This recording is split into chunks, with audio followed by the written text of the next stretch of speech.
Wewe wa kunimwagia mimi chakula? Wewe mwanamke. Wewe mpumbavu. Wewe wa kunimwagia mimi chakula? Toka! Toka!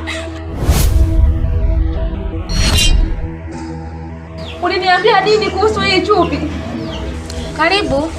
Sina haja na karibu yako. Labda nikuulize kitu. Unapata wapi ujasiri wa kuweza kusimama na mwanamume wa mtu tena maeneo ya karibu na guest? Samani, naomba unionyeshe njia ya kuelekea nyumbani. Bwana sijui uko naelekea wapi sijui. Sasa si huko ni mbugani. Wewe pumbavu sana.